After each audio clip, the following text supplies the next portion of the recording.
Fala, filhotes, vocês estão vivos? E agora nós vamos falar um pouquinho sobre critérios didáticos e técnicas expositivas para a filosofia, métodos de investigação e método de ensino de filosofia. Então vamos lá falar um pouquinho sobre isso, né? Com relação à segunda pergunta, sabemos que não há ciência do privado, que um corpo de conhecimento é científico quando é dado à consideração de nossos pares, leitores, estudantes, outros investigadores, outros pontos de vista. Uma das acepções de ensinar é mostrar. É por isso que as reuniões científicas, congressos, jornadas, colóquios e as publicações são condição necessária para a investigação. E, certamente, necessita-se de critérios didáticos para escrever uma comunicação, para discutir uma tese ou para publicar um artigo. Diz Jaspers, deve-se aceitar a exigência de que a filosofia seja acessível a todo mundo. Os caminhos prolixos da filosofia que seguem seus profissionais só têm realmente sentido se desembocam no homem, segundo Karl Jaspers, né? Quando se propiciam os signos para que outros interpretem, para que sirvam de pegadas a fim de transitar novos caminhos em cujo trânsito possamos pensar ideias diferentes, é necessária a clareza conceitual, o que não implica que se deixe de usar uma linguagem metafórica, doadora de sentido, mas sim o contrário. Existem em alguns círculos a crença de que quem fala difícil tem mais nível e quem se expressa com clareza é mais elementar. Parece-me que isso é um erro crasso e que, casualmente, quem fala com clareza é porque chegou a elaborar suas ideias de modo mais inteligível. Há uma conhecida frase hegeliana segundo a qual um grande homem condena os demais a terem que o interpretar. Sem embargo, quando Hegel, apesar de si mesmo, porque sempre aspira a ensinar na universidade, tem que desenvolver sua atividade profissional no ginásio em Nuremberg, escreve a seu amigo e protetor, o Niethammer. É mais fácil fazer-se incompreensível de uma forma sublime que ser compreensível de uma forma simples. E que a instrução da juventude e preparação da matéria para isso constituem a última pedra de toque da clareza. Ele que tinha na clareza uma objeção, inclusive criticado pelo Nietzsche. A respeito disso, diz Arsênio Ginzo na introdução aos escritos pedagógicos. Essa descida ao mundo do ginásio vai ter para Hegel, ao menos, a vantagem de uma maior clareza, fluidez e liberdades positivas, obrigando-o a reconsiderar seu mundo filosófico em função de seus novos destinatários. Hegel não duvida em reconhecer essa dimensão positiva de sua nova atividade, considerando que constitui o meio mais eficaz para conseguir a desejada desenvoltura expositiva. A esse respeito, não tem problema em contrastar a liberdade expositiva conseguida com a obscuridade ou a servidão a respeito da letra que lhe afligiam durante o período de Iena.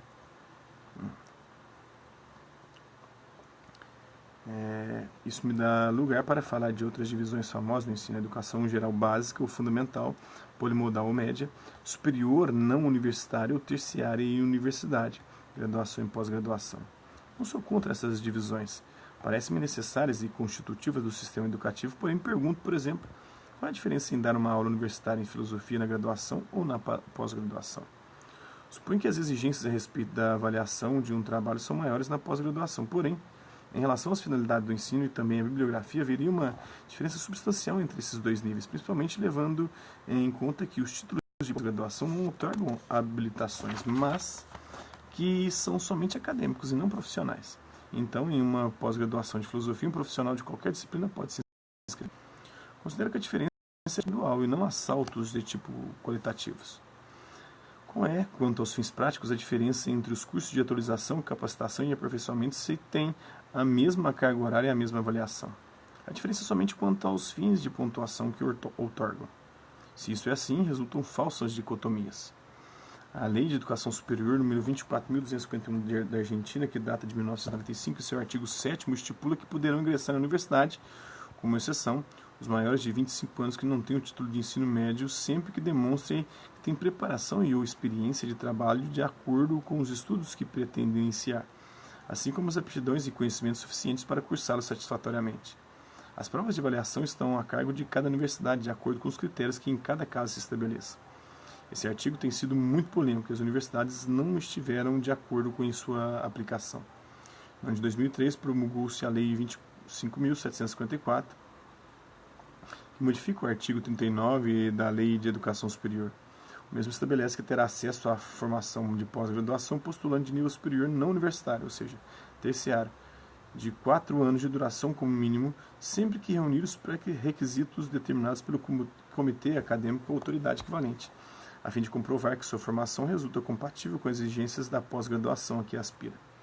Também estipula que a admissão e a obtenção do título de pós-graduação não credencia de maneira alguma o título de graduação anterior correspondente ao mesmo.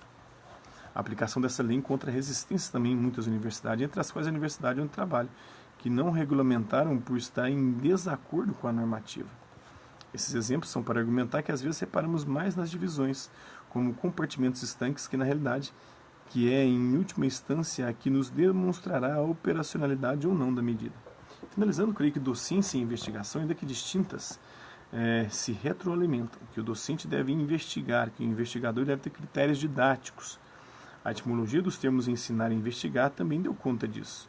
As falsas dicotomias obstruem a abertura e a flexibilidade desejáveis em matéria educativa e não poucas vezes a rigidez das estruturas obstaculiza o ato pedagógico, que é o genuinamente substantivo. Então, os métodos de investigação e os métodos de ensino. No que toca à terceira pergunta, muito se falou de que as táticas gerais seriam um método, enquanto as estratégias particulares seriam as técnicas para investigar. Cada disciplina tem métodos e técnicas próprias, porém se deveria fazer conhecer os resultados da investigação, como se disse, da maneira mais inteligível possível. E é aqui que o investigador, pelo menos em filosofia, ainda que não esteja em uma aula, faz docência. Não se precisa dizer que se pode fazer docência no laboratório, na rua, na fábrica, na oficina, em um fórum de discussão, em um comitê de pares, entre outros. O caso da filosofia que nos ocupa é muito especial, já que as ideias que se sustentam acerca do... O caso da filosofia que nos ocupa é muito especial, já que as ideias que se sustentam acerca do ensino da filosofia guardam uma íntima relação com a concepção de filosofia que se abraça. A metodologia da investigação e a metodologia do ensino em filosofia não são coisas estranhas nem distantes, e tanto o bacharel como o licenciado deveriam manejá-las. Tampouco estou dizendo que a metodologia da investigação em filosofia é exatamente a mesma coisa que a da aprendizagem, porém, creio que estão mais fortemente entrelaçadas do que em outras disciplinas. Assim, o filósofo peruano Augusto Salazar Bonde propõe como métodos didáticos derivados de linhas de abordagem da filosofia, como a análise filosófica e a fenomenologia, por exemplo. Com respeito à análise filosófica, diz: sendo a análise da linguagem um procedimento normal em filosofia, não se pode considerar estranha a metodologia do ensino filosófico. Os filosofaram em trato direto com a problemática linguística. Se o filosofar é fruto deste afazer e está impregnado de suas incitações e descobertas. Sendo o acesso ao filosofar o objetivo supremo da didática filosófica, não poderá conseguir seu propósito se prescinde da abordagem crítica do instrumento linguístico. No que toca às linhas fenomenológica e crítica, assevera que a didática filosófica possa aplicar um método fenomenológico e crítico é possível porque cabe filosofar fenomenológica e criticamente. Ao abordar a quarta e última questão, nos perguntamos: ensinar filosofia ou ensinar a filosofar? Ensinar a filosofia ou ensinar a filosofar com, ou, inclusivo ou exclusivo? Na próxima aula a gente continua a falar um pouquinho mais disso. Espero que vocês tenham gostado do vídeo. Quem curtiu, dá um like. Quem não curtiu, dá um dislike. Quem se interessar pelo conteúdo do canal, se inscrever, ativar o sininho e aguardar os próximos vídeos e as próximas notificações. Deixe também seus comentários dizendo o que você tem achado dos vídeos, sugestões de temas e assuntos para serem abordados em vídeos posteriores. Colabore com o nosso canal, compartilhe os nossos vídeos e ajude-nos a chegar ao maior número de pessoas possíveis. Eu quero aqui agradecer os 369 inscritos no nosso canal. Agradecer também aqueles que, hora ou outra, por conta de um conteúdo ou outro, passam por aqui deixando sua visualização, seu like, seu dislike, seu comentário. Aqueles que compartilham os nossos vídeos e compartilham também o nosso canal, seja aqui nessa plataforma no YouTube e outras redes sociais. No mais, é isso aí. Hasta la vista, babies, e até a próxima.